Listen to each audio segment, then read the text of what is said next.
Hello' বন্ধু বান্ধৱীসকল, এতিয়া সময় হৈছে 8:45 আৰু নাগালেণ্ড এক্সপ্ৰেছত উঠি আমি গৈ আছোঁ গোলাঘাটলৈ। আৰু হঠাৎ আমি কিয় গোলাঘাটৰ ঘৰখনত যাব লগা হ'ল সেই সকলোখিনি জানিবৰ কাৰণে আপোনালোকে কৰিব কি লাগিব? আপোনালোকে কৰিব লাগিব ভিডিঅ'টো শেষলৈকে চাব লাগিব। যিসকলে ফাৰ্ষ্ট টাইম আহিছে তেওঁলোকে চেনেলটোক ছাবস্ক্ৰাইব কৰি ল'ব লাগিব, লগতে ভাল লগা ভিডিঅ'টো লাইক কৰিব লাগিব আৰু কৰিব লাগিব সুন্দৰ এটি কমেণ্ট।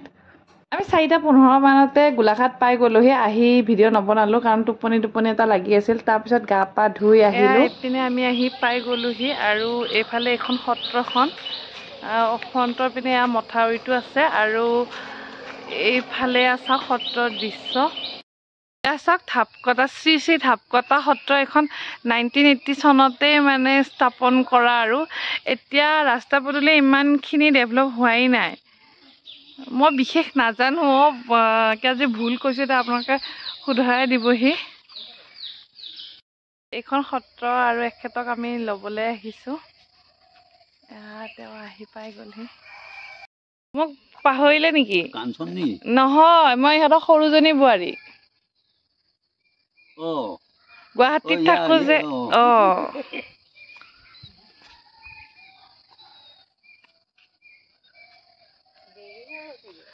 আমি ৰাস্তা মানে ভুল হৈ গ'ল আমাৰ এইপিনে ঘূৰোতে ফোনটো কিয় নকৰিলে?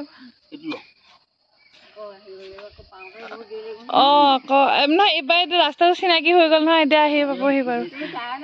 মই গুৱাহাটীৰ। আহোঁ দিয়ক। হ'ব, নালাগে, এই হেৰিয়ে হৈ গ'ল নহয়। এইখন সত্ৰ আপোনালোকক দেখুৱালোৱে। ৰাস্তা পদূলি বিশেষ ভাল হোৱাহি নাই আৰু মোৰো বিয়া হোৱা ইমান বছৰ হ'ল যদি আজি ফাৰ্ষ্ট টাইম আহিব পাইছোঁ। আৰু কি পৰিৱেশ দেখুৱাম এতিয়া, যিকণ দেখিলোঁ আৰু গোটেই দিনটো কি প্ৰগ্ৰাম হৈ থাকে সকলোখিনি দেখুৱাই থাকিম বাৰু। এতিয়া গোসাঁইক লৈ আমি যাম। এইফালে গোসাঁই আহি পাই গ'ল আমাৰ নামঘৰ, উল্টাজান নামঘৰ। আৰু এতিয়া গোসাঁই আদৰা মুহূৰ্তত মই সন্মুখত গৈ ভিডিঅ' কৰিবলৈ অকণমান নিজেই বেয়া পালোঁ। মানে নামঘৰ পোৱাৰ লগে লগে বহুতখিনি মানে জিম্মেদাৰী আহি যায় ন। গৃহস্থ হয়, গোসাঁইক সেৱা ল'ব লাগে, পানী পিৰা সকলোখিনি যোগাৰ কৰিব লাগে। তো এনেকৈ আগত গৈ ভিডিঅ' বনাই থাকিবলৈও বেয়া লাগে। গোসাঁই আদৰাৰ পিছত মানে অকণমান স্পেচিয়েল মুহূৰ্তহে মই ভিডিঅ' কৰিব পালোঁ। মানে এয়া আমাৰ এই গৰুৰ পক্ষীজনা যে দেখিছে, সেইটো মানে মন্দিৰত মানে আগবঢ়োৱা হৈছিলে আৰু তাৰ কাৰণে যিজনে বনাইছিল তেখেতে হয়, কিন্তু পোহৰটোৰ বেলিৰ পোহৰৰ কাৰণে মানুহজনৰ মুখখন একদমেই ক'লা আহিল, ভালকৈ চিনিয়ে নাপালে। যদি কেনেকৈ আৰু ভিডিঅ' বনাম ন, মোৰ যিকণ ক্লিপ আছিলে সেইকণে আপোনালোকক দেখুৱালোঁ। আৰু এয়া গৰুৰ পক্ষীজনা আমাৰ পৰিয়ালৰ ফালৰ পৰা দিয়া গৈছে, মানে গোটেই আৰু বৰুৱা মানে গোটেইখিনি মিলি কিনে দাদা, আমি আৰু এয়া আমাৰ গোসাঁইয়ে স্থাপন কৰিলে গৰুৰ পক্ষীজনা। আৰু এইবোৰ মানে স্থাপন হৈ যোৱাৰ পিছত নাম প্ৰসংগ হ'ল আৰু সেই একোৱেই মোৰ ভিডিঅ' কৰা নগ'ল। মই এতিয়া এডিটিং কৰিবলৈ লৈ চাইছোঁ যে ক্লিপবিলাক দেখোন নায়েই।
সকলো অনুষ্ঠান হৈ যোৱা নাম প্ৰসংগ এইবোৰ হৈ যোৱাৰ পিছত শেষত এয়া আমাৰ জলপান আৰু প্ৰসাদৰ পৰ্ব। ঘৰত সকাম এখন পাতিলে বিশেষকৈ গাঁৱত আৰু অকণমান বেলেগ ধৰণৰ ব্যস্ত হৈ থকা যায় ন। আৰু এনেকৈ যেনি তেনি নামঘৰত গৈও মই ইমান বিশেষ গাঁৱৰ নিয়ম নাজানো। আকৌ বহুতে কমেণ্ট কৰিব, কিনো একদম গাঁও বুলি কৈ থাকা, বৰকৈ টাউনত থাকি লেবেল দিছা। সেইটো নহয়, আমি সৰুৰ পৰা গুৱাহাটীত ডাঙৰ দীঘল হোৱা লোৱাৰ মানে আমাৰ নলবাৰী ছাইডৰ নিয়মবিলাক আৰু আপাৰ আছামৰ নিয়মবিলাক অলপ বেলেগেই হয়। আজি যেতিয়া এখন ঘৰৰ বোৱাৰী হোৱা যায় নহয়, বহুতখিনি কথা ভাবি চিন্তি সমাজ এখনত চলিবলগীয়া হৈ যায়।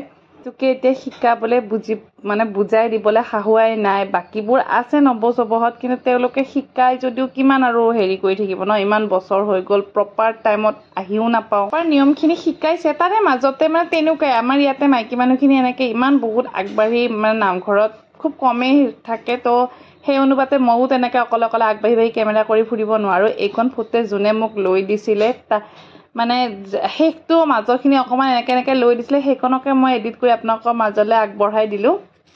আৰু ময়ো আমাৰ গোলাঘাটৰ আমাৰ গাঁওখনৰ কেনেকুৱা ধৰণৰ পৰম্পৰা সেই অকণমান কেপচাৰ কৰিবলৈ চেষ্টা কৰিলোঁ। এইবোৰ আমাৰ বাইদেউ স্কুলৰ ষ্টাফ হৈ আহিছে।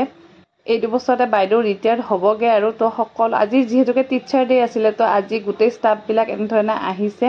আচলতে আজিৰ ভিডিঅ'টো এনেকুৱাই আছিলে, ডেইলি ব্লগ। আজিৰ ব্লগটো ইমানখিনি, আৰু পিছত আকৌ লগ পাম।